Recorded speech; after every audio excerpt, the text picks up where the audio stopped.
പരിശുദ്ധ ഖുറാന്റെ പിറവിയുടെ ആഘോഷമാണ് റംസാൻ. ഖുറാൻ ഏറ്റവും ലളിതമായ ഭാഷയിൽ മലയാളത്തിലേക്ക് പരിഭാഷപ്പെടുത്തിയിരിക്കുകയാണ് പാളയം മുൻ ഇമാമും വയനാട് WMO കോളേജ് അധ്യാപകനുമായ ഡോക്ടർ യൂസഫ് മുഹമ്മദ് നദ്വി.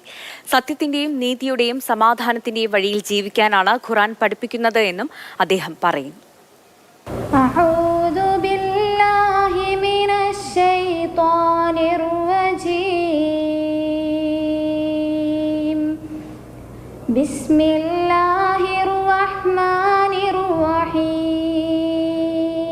പരിശുദ്ധ ഖുറാൻ പലതവണ മലയാളത്തിലേക്ക് തർജ്ജമ ചെയ്യപ്പെട്ടിട്ടുണ്ടെങ്കിലും ലളിതമായ ഭാഷയിൽ ഖുറാന്റെ സന്ദേശം കൈമാറുക എന്നതായിരുന്നു ലക്ഷ്യമെന്ന് ഡോക്ടർ യൂസഫ് മുഹമ്മദ് നദ്വി പറയുന്നു.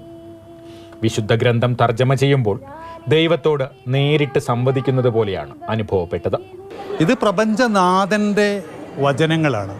നമ്മൾ ആ വചനങ്ങളിലൂടെ ഇങ്ങനെ കടന്നു പോകുമ്പോൾ അവൻ നമ്മോട് ആ വചനങ്ങളിലൂടെ സംവദിക്കുകയാണ്.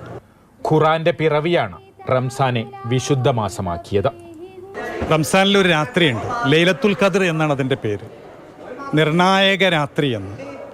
ആ രാത്രിക്ക് മതദർശനങ്ങളിൽ 1000 മാസത്തിനേക്കാൾ പുണ്യം നൽകുന്നുണ്ട്.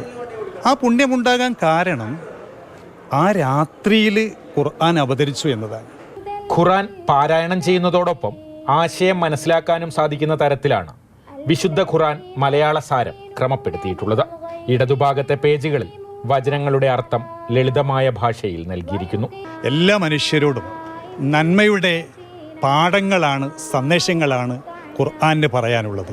ഈ റംസാൻ്റെ ദിനരാത്രങ്ങളിൽ ഖുർആൻ്റെ വാഹകർക്ക് എല്ലാവരോടുമായി പങ്കിടാനുള്ളത്, നമുക്ക് സ്നേഹിക്കാം, നമുക്ക് സൗഹാർദ്ദം പങ്കിടാം, നമുക്ക് സമാധാനത്തോടുകൂടെ ഒത്തൊരുമിച്ച് കൈകോർത്ത് ജീവിക്കാം.